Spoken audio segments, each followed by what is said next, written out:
how do you keep up with that pace while you're also trying to build out functionality, make improvements? Very hard to do that with like a skeleton crew under very tight timelines. You have competitors that are moving really, really quickly. You're kind of just tasked with, hey, figure it out. Oh, by the way, here's some research and like the product mostly sucks right now. Go figure it out. We haven't even really scratched the surface. I think we're going to look back in a couple of years, the kind of silly stuff we're doing today, and say it's going to just look like child's play. It's going to feel very primitive compared to where it'll be. Is there one of those scenarios that you find yourself spending a lot of time thinking about that you find particularly interesting? If you were a musician, you don't want to play the same style of music your whole career. And if you look at artists who last for decades, their style of music, the type of music they play, changes over the years. Is there one of those scenarios that you find yourself spending a lot of time thinking about that you find particularly interesting? People are just posting demos with what they can do with these different models.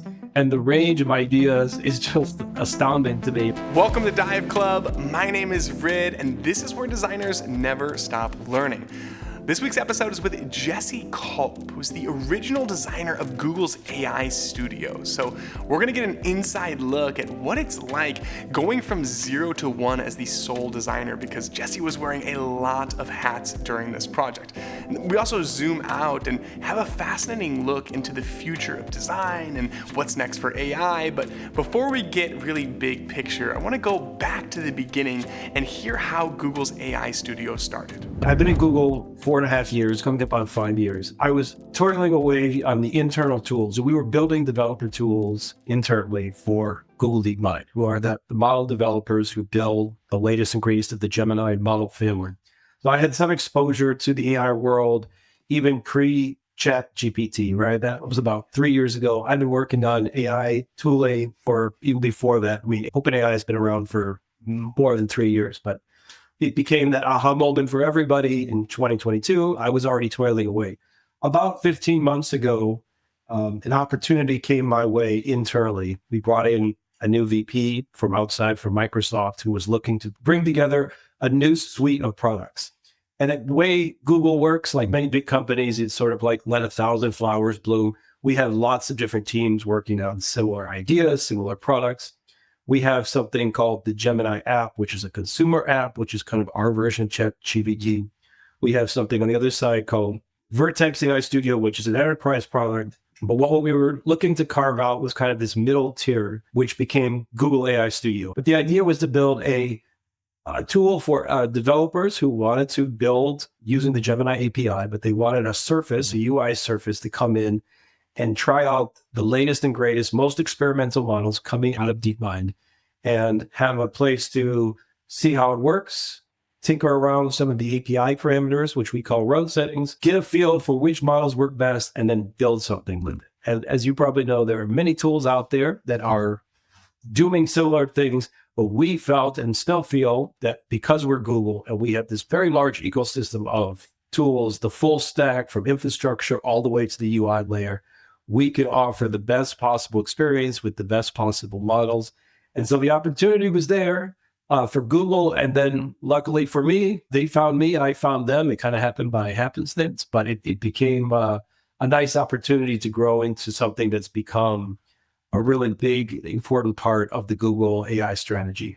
I mean, it's cool now to see the humble beginnings because you're operating at like crazy scale. Everything's growing so quickly. So from that initial moment, you've been handed the keys. Where the heck did you start? You wouldn't even believe when we first started, we had a suite of tools. We were called ML Developer, and we were trying to create this little portfolio of tools for people who were building with AI. And it was, again, the profile was not just any developer. It was a very specific type of application. So a small startup who didn't need compliance and all of the enterprise type capabilities, but someone a little bit more sophisticated than just the pure consumer. There was this middle tier. That profile has now grown into AI enthusiasts and people who we call vibe coders, people who are product managers and designers and non-developers, which has become a larger and larger segment of the audience. We realize there are people who want to learn, experiment, and even build, whether it's games, applications, production use cases for businesses that are actually functioning businesses.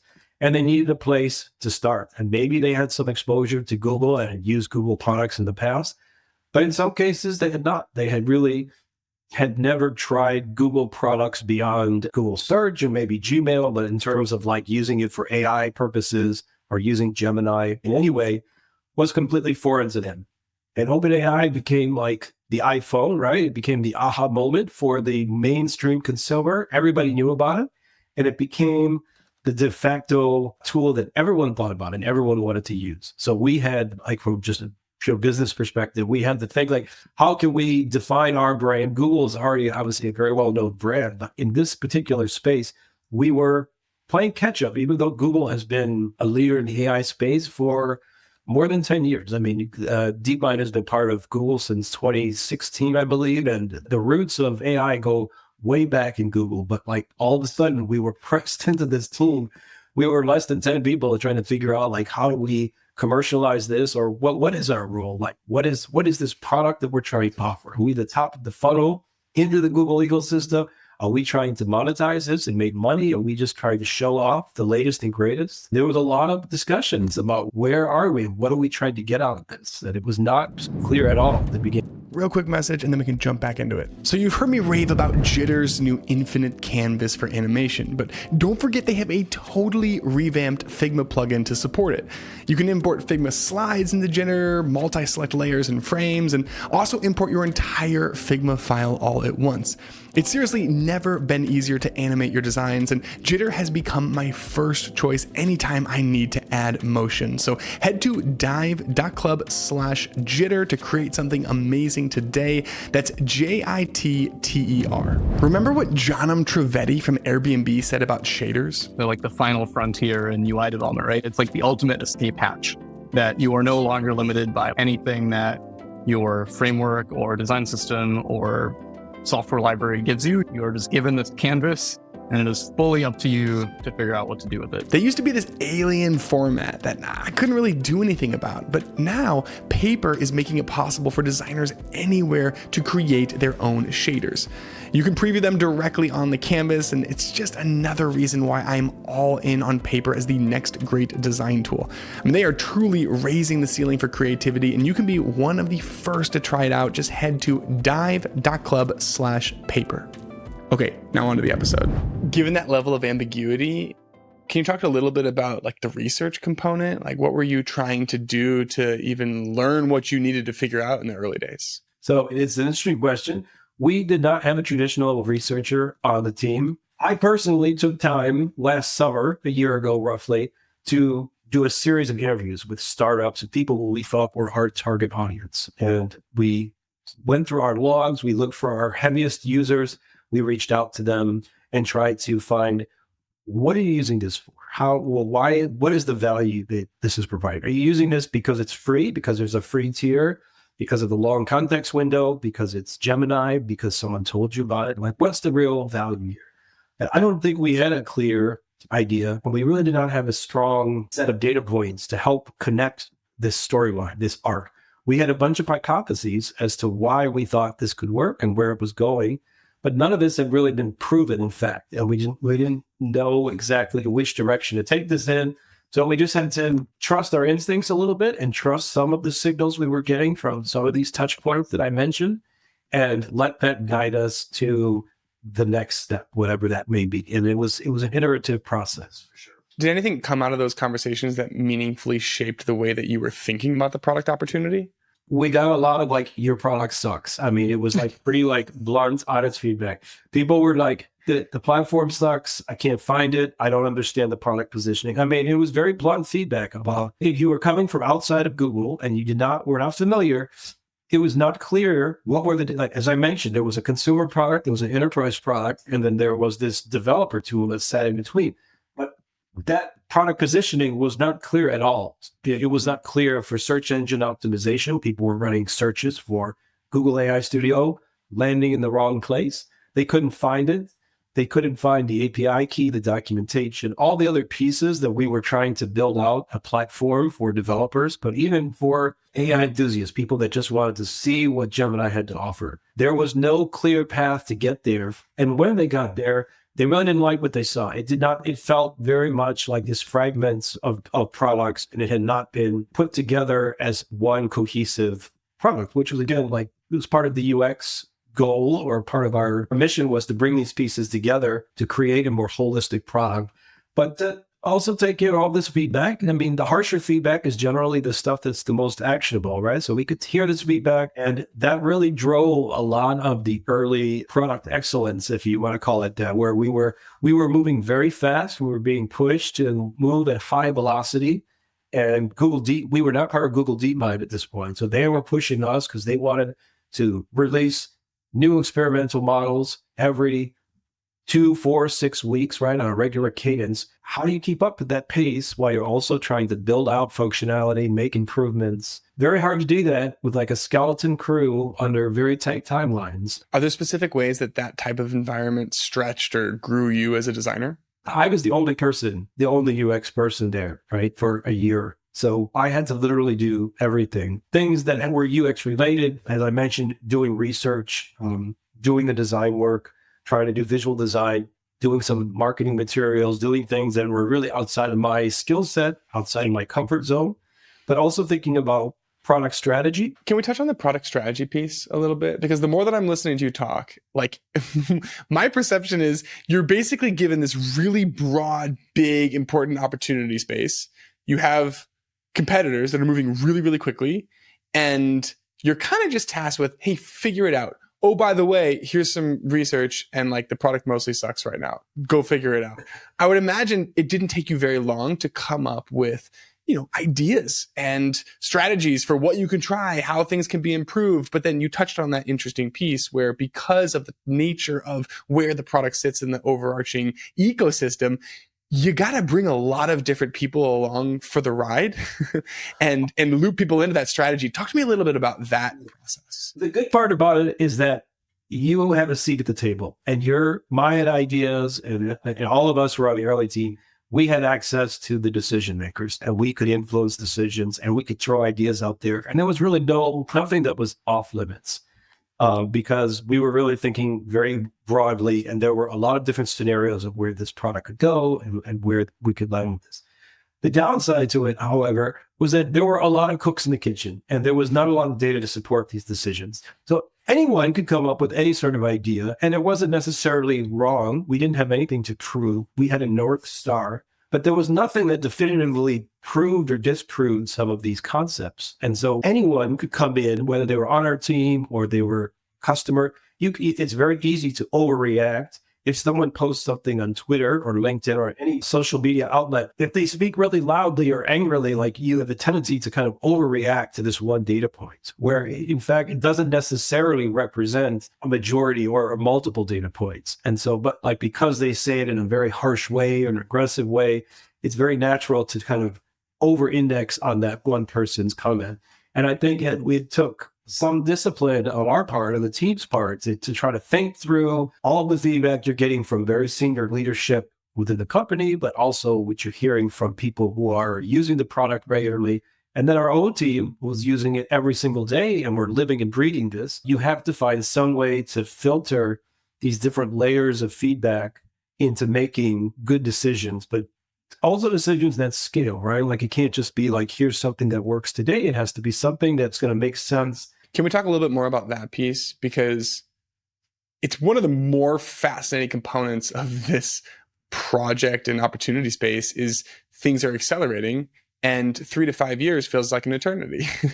And so how did that kind of futuristic lens influence the way that you thought about the underlying system for AI Studio? The truth is, working in tech in general, but AI specifically, there's no way to forecast that far into the future. I think we all know that. But you have to be thinking about decisions that are scalable. For example, we're creating a studio with these different modalities. So there's different models that do different things. Some are text-based, some are image-based, some are video-based, audio-based. The amount of models, but the capabilities of the models are going to only increase. So you're thinking about, as a consumer, you don't really care about those. You just want to show me what it can do, right? I want to ask a question, and I want to have the model respond in a certain way. Generate an image that does this, or a video that does this, or let me go input an image and you can react to that. How do we make this really simple and easy to use and easy to understand for someone who has never used these type of products before? We cannot totally forecast what's coming next, but we know that there's going to be iterations of all of these things. So if you don't think about something that's going to scale and allow for iteration to become like what eventually is now becoming more of a playground environment, the whole thing is going to break down very quickly because we don't want to be shipping just these little fragments of products, like features, individual features that don't connect to something that people are like, I actually get value from this. There's some utility for like, okay, great, it's cool. But if that's all that you're going to get from people seeing like, how does this impact me? When apps started appearing on the iPhone, like in the App Store, if you remember the early days, these apps were coming out and they had no utility. They were cool. I think people liked them, but they weren't things that were going to actually change productivity or efficiency or anything that you did on a daily basis.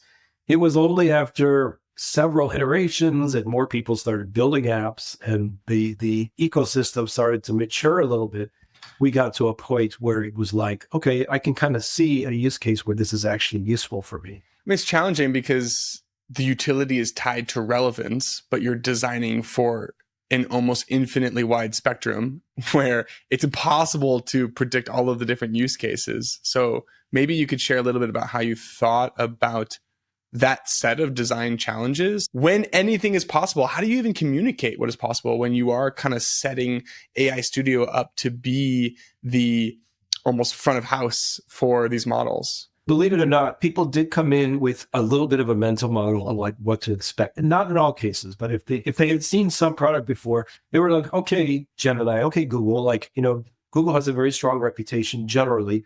The expectations are very high. So they're not going to give us the same amount of latitude that they might give to a startup. So there's still the quality of the model, the quality of the user experience and the product experience has to be somewhat high just to meet people's expectations. The true star of the show is the model itself, right? And so we are just trying to facilitate showing the model in a way that is clear, easy to use, but useful, but also exciting. And it opens up in your mind of this world of possibilities that, like, if you're a developer and you want to build using one of these models, using an API, you can start to envision a use case if you don't have one already, where I see a demo of something, I could see something by just typing a couple of simple prompts, and it will trigger an idea in your head that you could actually go and build on your own without us walking you through that. And that's a creative process that any individual could have, where you see something, it reminds you of something else, or it says, you know what, I can see the pain point, I can see, just like any entrepreneur would go through when they're trying to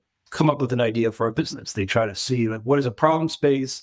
What is the pain point? Who's not solving it? It's not necessarily a different way of doing things, but now you can use a chatbot or a model or AI in some way to expedite things that are being done manually today. You get this long context window. So you could take these huge documents and put them inside the chat, and within seconds, get a quick summary, right? So you're synthesizing thousands of pages of, a whole book or a document, and get quick responses within seconds that would have taken a human hours, days, weeks in some cases.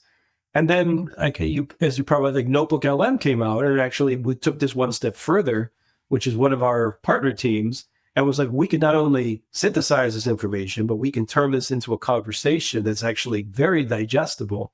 And so that took what we were trying to do to even a step further. So like you can consumerize this. I want to go super deep into like your process, how you're making these decisions. And maybe there's even an example of something that you were wrestling with during that first year or so, some kind of a design decision where we could use that as a lens to understand how you are practically dealing with this ambiguity and what it looks like in your practice to explore different solutions, figure out the right path forward. Is there something that comes to mind that we could use as kind of a launching point for that area of discussion? I will tell you, there was a lot of self-doubt initially because I had no thought partner, no one to bounce this off of. I did not have another designer there so you're trying things. A lot of this was new to me. I had never seen or built a product quite like this. As I said, we were moving very fast, so high velocity, did not have a lot of time. I didn't have a sounding board to go to say, does this make sense? Does this look right? Does this work? As a designer, as most designers, you really want to make something great, and you want it to have a nice polish and a nice finish that looks really put together. But maybe you don't have the time, or you don't have all the details in front of you to think about, like, what does the final version of this product look like? Really, we're just trying to get this out by a certain date. Working in teams and working in groups, like I don't think I even appreciated until I had to go through this myself, like how lonely it can feel, and not having that thought partner, having someone to tell you this doesn't look right, because you're so deep into it. You're looking at the details so closely. I think Jeff Bezos made this comment years ago that there are reversible decisions and irreversible decisions. And the ones that are irreversible, you have to spend a lot of time thinking about. But the ones that are reversible, which is the vast majority, get it out there, put it out into the market, let users react to it. You can always tweak it, iterate it, and make it better. That was the path that we ended up having to go. And me as a designer, it was like all of these things: branding, coloring, look and feel, tweaking the color palette, but it's even just like the building out features to doing some of the interaction details. Let's talk about the visual piece then, because I think a lot of people listening hear Google and they associate material and, a lot of pre-built things and rules that you have to follow and that kind of a thing. So how does this work for you as someone who's going 0 to 1 inside of Google? How much flexibility was there? How do you think about the visual language? Yeah, that's a good question. For those who are not familiar, Google has Google Material, which is a company-wide set of guidelines that most external-facing products align to in some way. There are other design systems that live within Google. Cloud is its own version, and there's many others. There are accessibility concerns and other factors that have to be steps that you have to go through if you're an external-facing product to make sure that you meet these things like contrast ratios and accessibility standards. But we were kind of in the middle where, yes, we were trying to create a design system and a component library and color palette and all these things that aligned to Google Material, the latest version of Google Material. But we were not really confined to any one design system. And because we were moving so fast and trying to tweak some of the components that had already been created, we were given, or we took, I guess, some sort of liberty to do things our own way. It wasn't perfect. It was a little messy. It was freeing in a sense of like you didn't feel totally constrained by a design system. But I can't say like a design system can be very helpful for you because it does give you some level of guardrails. It does give you where you can and cannot go. And if you don't have another person there to bounce those off, at least you can refer to like these are the parameters that I have to work inside of. And yeah, we are a Google product. We do want to meet the Google standards, and we do want to share some look and feel, but we didn't want to be an enterprise product. We want to have a very modern and clean look and feel to it because that's what we thought. Yes, it's a developer tool, but that's what we thought people using our product, that's what they're going to expect.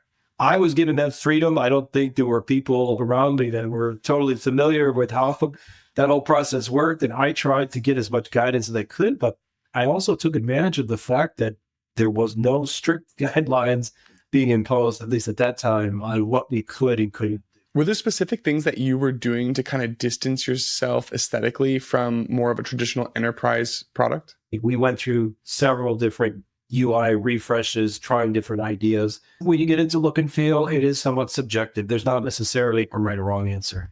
And everybody has an opinion.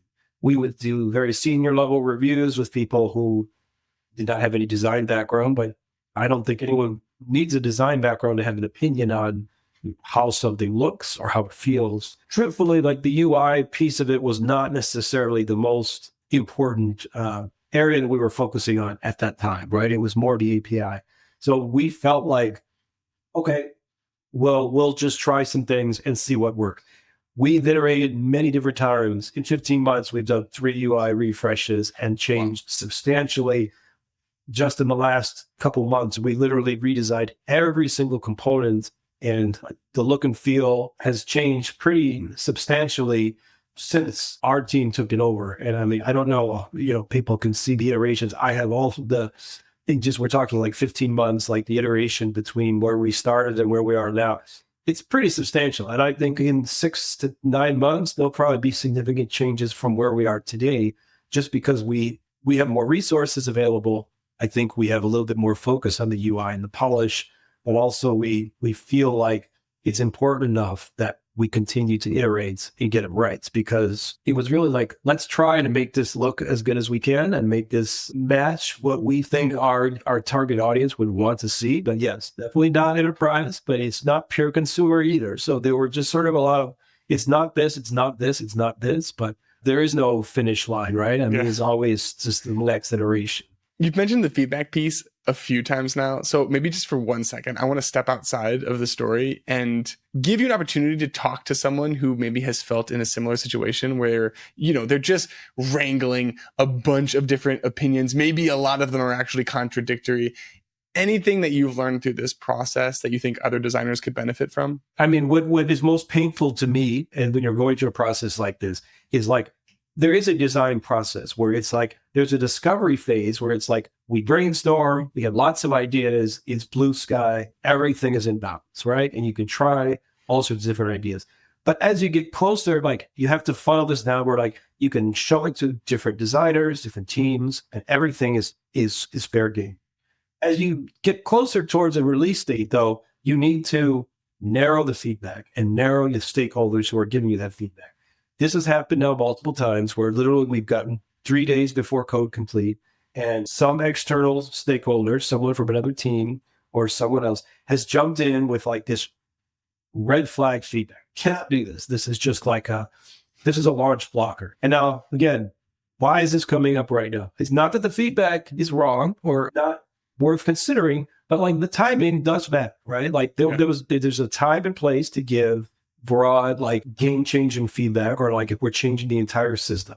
If you're getting down to like 3 days before, to me, that's a breakdown in process, right? Like where either that person should have been giving feedback much earlier, or someone should have flagged this. And if it's really getting down to 3 days before, and in some cases, it's just that people don't pay attention until they absolutely have to. And then when it's getting to a release date, there's sort of a go, no-go decision. And then they focus in on these details. As a designer, that makes your life extremely stressful, as you can imagine. When I spent many late nights with us 3 other developers, and we were just, I spent all this time in Figma mocking up all the stuff, and then we were trying to build this out. And the truth was like, we had to do so much of it on the fly, so many color changes and interaction details that were just being worked through in the moment, even though we tried to discuss this stuff ahead of time. Some of that stuff you cannot predict, but the feedback piece that I was talking about, there is a respect factor where like, if people they care and they want to give feedback, and it's because it's structured, constructive feedback, that's great. But you have to send some sort of guidelines to your stakeholders to say, look, this is what I can take this feedback. This is what I can act on it. Once we get down to those very last few days, it's not really fair to me or to anyone in this process if you are going to start dropping this stuff. So like setting those expectations, setting those boundaries, and asking people to respect them.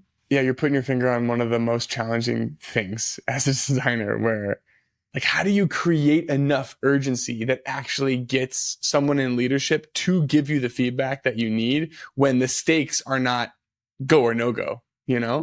And like the amount of times that I've been in that situation where I put something, maybe I'll drop a loom in Slack or something, and I get feedback. Great. I start acting on the feedback. I actually have a whole concept that is feeling pretty good. Engineers are looped in. And then like the CEO swoops in 5 days after everyone else and gives like, oh, hey, I got a chance to look at this. It's all wrong. Like I've definitely been in that situation before, and it's pretty painful. I learned just to work backwards with this. Like, identify the people that you absolutely have to have on board and make sure they're involved in this process early on. They're aware of the end goal. They're aware of the steps that you're going to take to get there. And they are involved in the checkpoints along the way. So there's no surprises. And then everybody else is sort of a nice to have. And we welcome that feedback, and I'd like to hear different voices. Some cases it's marketing people, some cases it's product people, it's developers, it's other designers on other teams. It could be design system person. That's all great. But those are people who are not going to block a launch or something like that. And then, of course, try to inform the decisions as much as possible, like to explain how we got here, what drove this decision. If there's certain constraints that maybe are not obvious to other people, whether they be design system related or some technical consideration that forces us to do this one way or another. Let's talk a little bit more present, because it sounds like you've had pretty significant changes going from first designer, everything's moving a million miles an hour, to all of a sudden there's like real heat and traction around this product. Team is growing significantly, usage is growing significantly. So what are the specific ways that your role has evolved as this thing has kind of taken off? This second year, we have more resources. We have a little bit better idea of who we are and who our users are. There's a little bit more pressure, but we have the opportunity to focus a little bit more on polish, both on the UI and on the design system. We kind of built our own design system. I think we know a little bit more about how to delegate roles and how to play certain people's strengths. We've restructured the team a little bit to bring in different skill sets, not only within the design team, but within engineering and product as well. That's helped us form a team that's a little bit more focused on execution, but also on product excellence and quality as well. I think it's going to help us. But it's also now digging into like the next set of problems, which is going to be like there are certain workflows that we know, like we kind of have a better sense of like how they work. And so I personally have demoed the product hundreds of times just in the last couple of weeks. I've heard so much feedback from different users, kind of have a better sense of like where are the real pain points that we may be missing. It's like it's very easy as a designer to be like, I'm focusing on the UI because that's the most visible thing and it's what people see and they react to, but it may not represent the biggest pain point that they feel. And I think it's like when you talk to people and actually either as someone who uses the product yourself or watches someone else use it, you kind of see some pain points that exist maybe below the surface.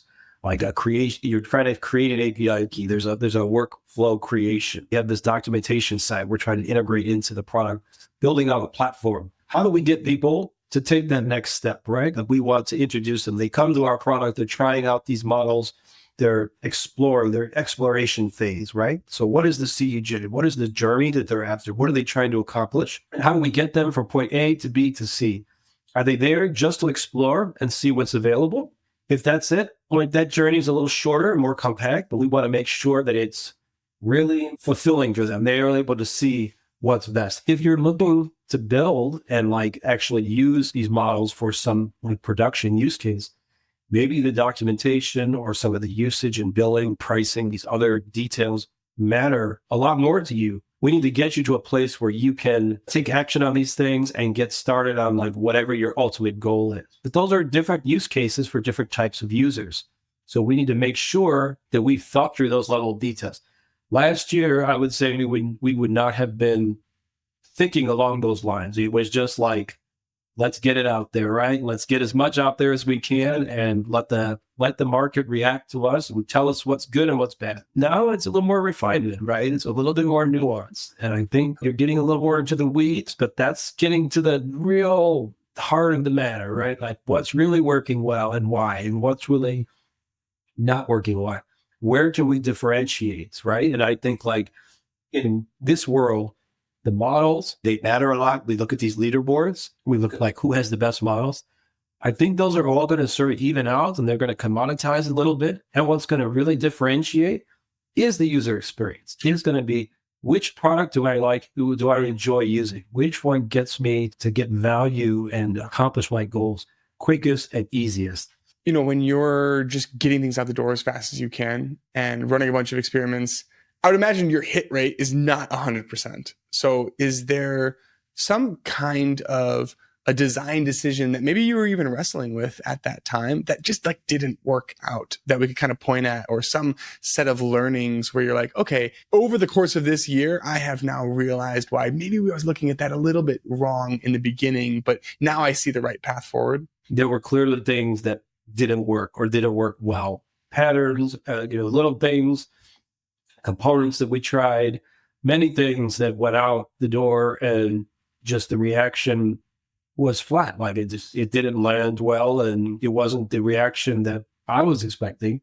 But there were a few other things that I really didn't even think were big deals at all and became very popular. People liked them. They found them useful. So there's always going to be, some unexpected things in both directions. I think you can't anticipate exactly what people are going to love and what they're going to hate and like what makes sense for you. But that's the exciting thing about doing this. I mean, you kind of get a chance to try things. And if it doesn't work, you have a chance to improve upon it. I'm a big believer in the power of video to explain my thinking as a designer. So when it's time to give feedback, I'll drop a Loom link in Slack and another link to a Figma prototype, and feedback will be scattered everywhere. And I mean, it's a mess. So I'm building the product that I've always wanted to exist, and it's called InFlight. You can kind of think of it like an async crit. It's an easy way to share a video walkthrough along with an interactive prototype or whatever you're designing. And then AI interviews the people on your team to get you the feedback that you need and organizes everything for you in a beautiful insights page. So right now I'm only giving access to Dive Club listeners. So if you want to be one of the first to use InFlight, head to dive.club/InFlight to claim your spot. Can we talk about the patterns piece for a second? Because I am kind of curious how you thought about pulling from what in a small time sample size seems to at least be working versus trying to find ways to specifically differentiate from the competition. You mentioned OpenAI and how you kind of wanted to stand out in some ways, but I find that tension really interesting for this space specifically because we converged on precedent and patterns really, really, really quickly. Like to the point where sometimes I'm kind of like, is this actually right? Or is it all just moving so fast that we just locked in like the first 9 months, So how did you think about that problem space as a designer? It's really easy when you work at a company like Google. You almost get filled up with these ideas of you've been working with a design system or a certain framework for so long that right and wrong seems to be defined by Google material, whatever you've been using for quite a while. That's why it's really important to bring in fresh eyes, fresh voices, people who are coming from somewhere else. Literally every week we were looking at different products that were coming out that were doing similar things to us. And you could see it was very easy. I could immediately visceral reaction. I like that. I like that pattern. That makes sense. I can see why they did that or the reverse. That doesn't make any sense. I don't know why they're doing that. That's just for effect. There's no actual utility to what they're doing. With what we're trying to do, I was trying to be as independent as I could with making decisions and trying to be as nimble as I could. We had a lot of POs with a lot of opinions and a lot of feedback from the marketplace and a lot of developers reaching out to us who were instantly saying, I like this, I don't like this, or have you guys seen what so-and-so is doing? And then, yes, you go look at that and you make comparison. But we did have our own style, our own look and feel. It was still within the Google family, but we were not totally constrained by that. So I felt like it was a good mix of both. We weren't trying to play copycat necessarily to what other people were doing, but there were enough influences around us, both internally and externally, to give us ideas and give us some data points as to why is this better? Or why does this work? Or does this make sense? Because the worst thing we could have done, in my opinion, is start flooding the UI or flooding the product with too many things. I mean, that's the hardest thing to do as a designer is to bring in a lot of complexity, but to mask it as much as possible. It's a very simple, easy to use interface, but it still has a lot of complexity there for those who want it. We compare this to there is the Tesla driver. They want someone everything is automated and it's an easy car to drive and you don't even have to think about it.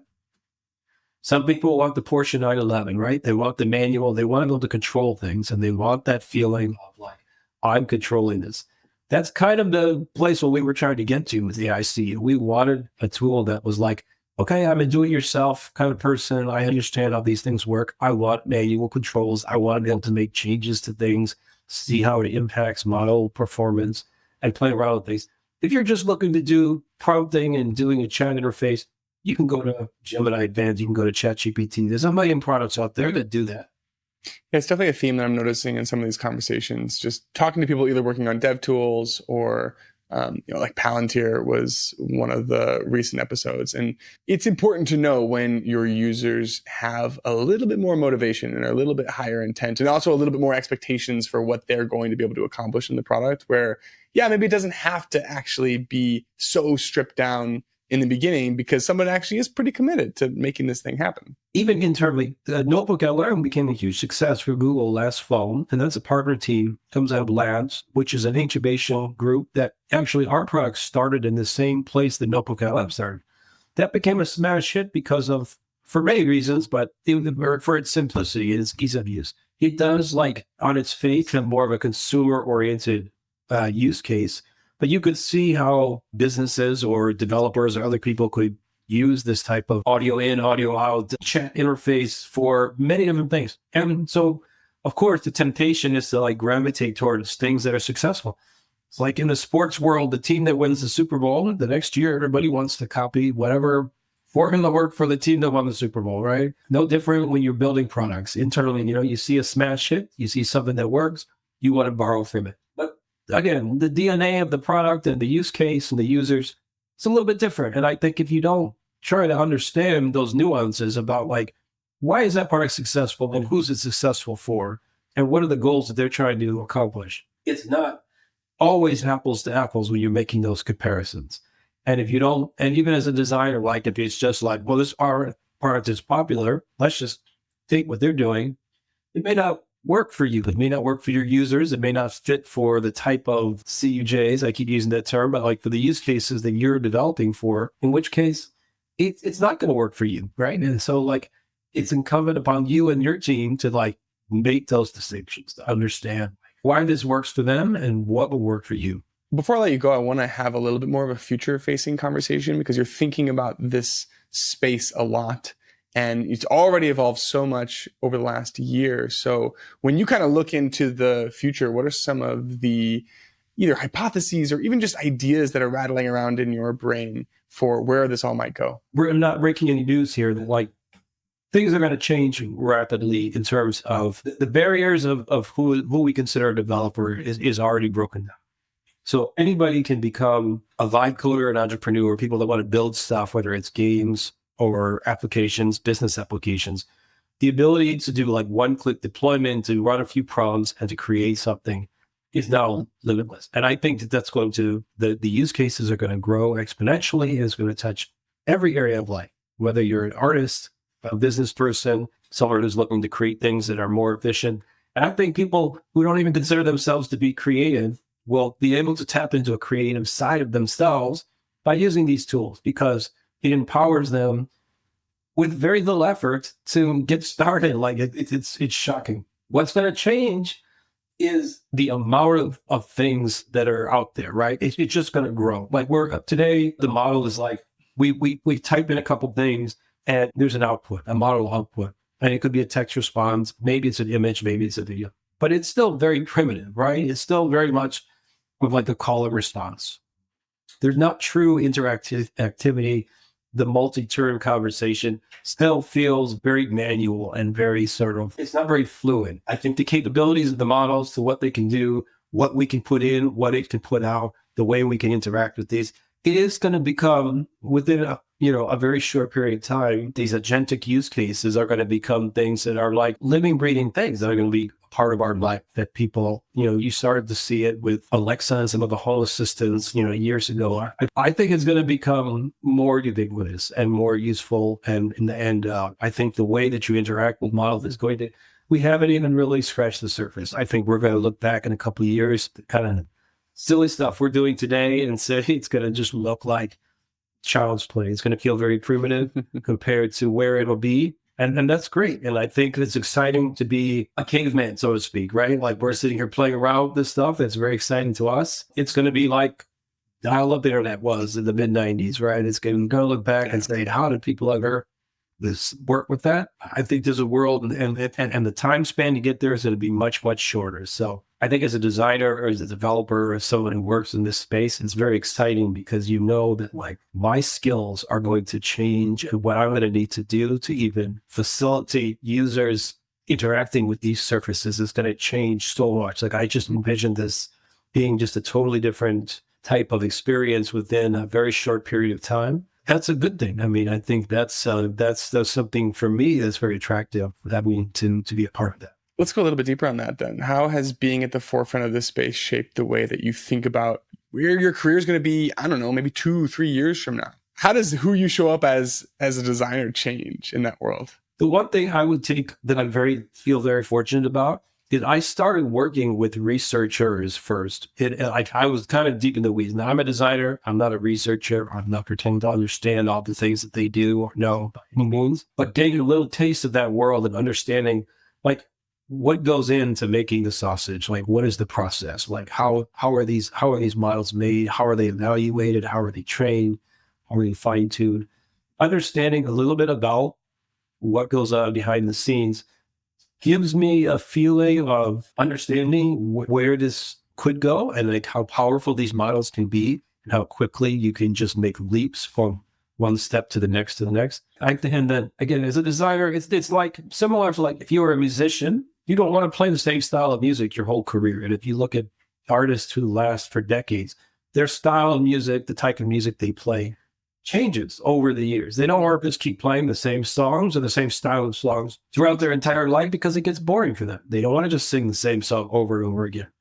Likewise, I think if you're a technologist, a developer, a designer, moving pixels on a screen is fine. It's a way to interact and to connect with people through a piece of software. Now, that's a very transitory surface. I think there's a lot more and deeper interactive ways which we can connect with people. Models will become more powerful, but the surfaces that we use to bring those models into people's lives is going to change dramatically as well. If I'm doing the same thing I'm doing now, 5 years from now, or even 3 years from now, I think I would be disappointed.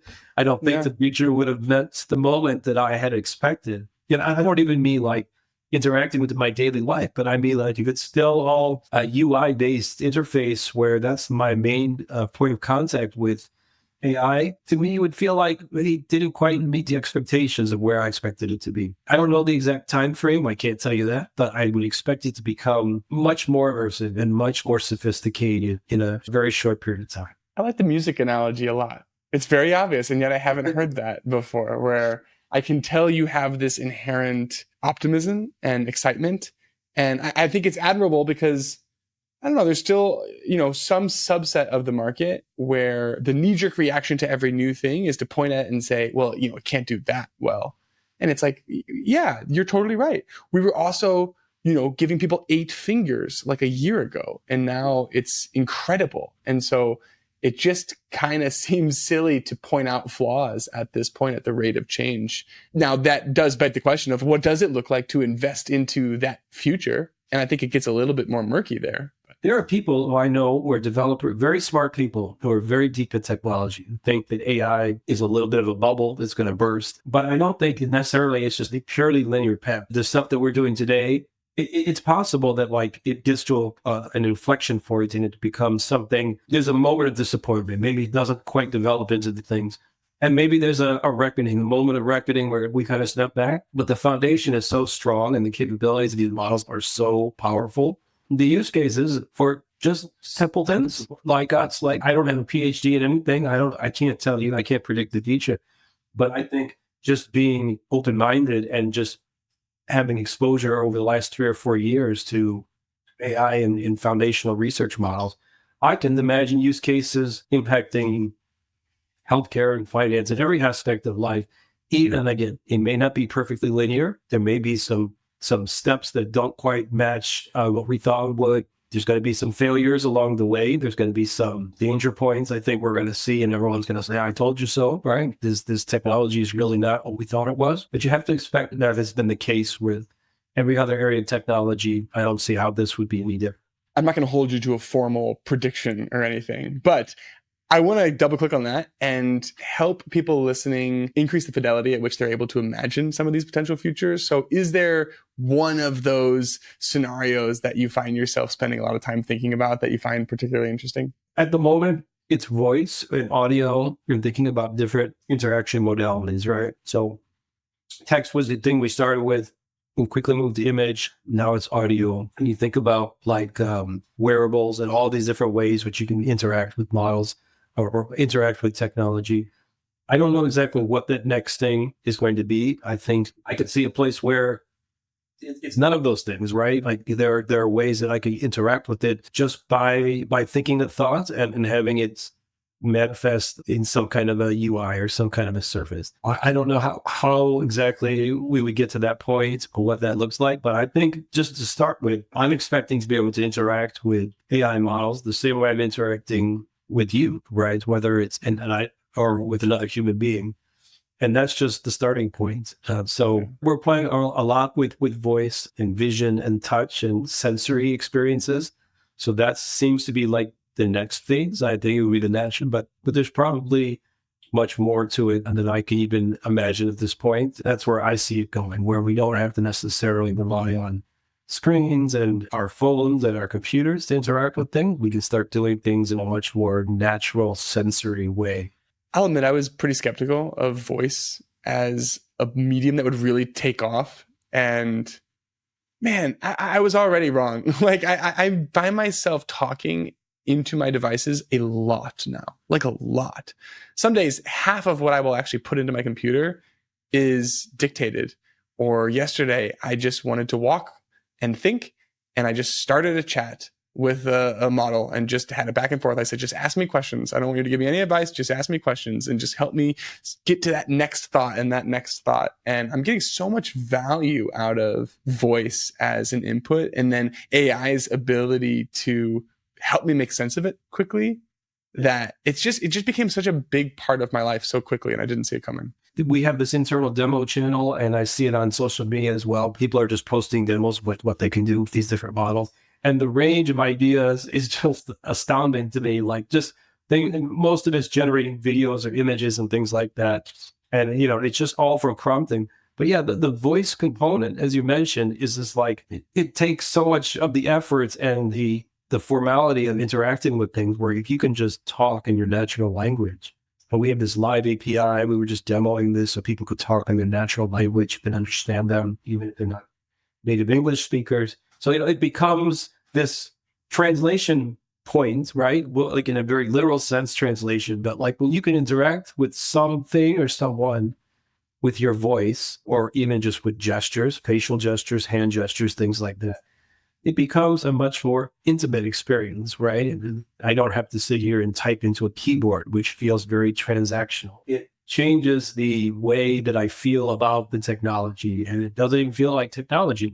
Like it feels like a very human interaction. All right, before I let you go, I have a couple kind of left field questions. The one is, did you ever play like Madden or any of the video games at any point where you have like all of the skill attributes, right? Yeah. So I want you to hypothetically imagine your skill attributes as a designer. And you have all of your individual skills and your ratings. And when you reflect on the last 15, 16 or so months of working in this space, which attribute do you think had the largest skill increase for you, and why?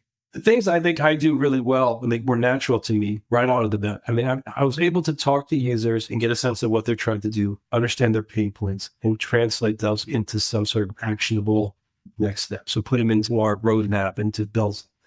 That was always very natural. I feel comfortable talking to people, and I feel I can understand what they're trying to do. To be a generalist as a designer, you have to be able to do everything. So like whether it's research, visual design, interaction design, brand design, all of the various things, and even doing some like vision type of work. So for me, there was a lot of, dusting off of old skills, whether it be prototyping skills, some visual design skills, some branding skills, things like that. Like that have not been a part of my life or my job in any way for a long time.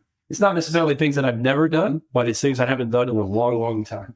Getting those skills refined again took a lot of effort and took me out of my comfort zone. So I had to get that back. One final question is for anybody listening who's hearing you talk about all these potential futures and all these different modalities and how, we're not going to maybe be pushing pixels around on the screen, and what that actually might look like is totally just a black box for them. It's very difficult. Even for myself, it's difficult to imagine what that future would look like. Do you have any specific advice or a next step that someone who's motivated but unclear could take to invest into that future as a designer? Here's the advice I would give to anyone. This was something my previous manager gave to me that I thought was very good.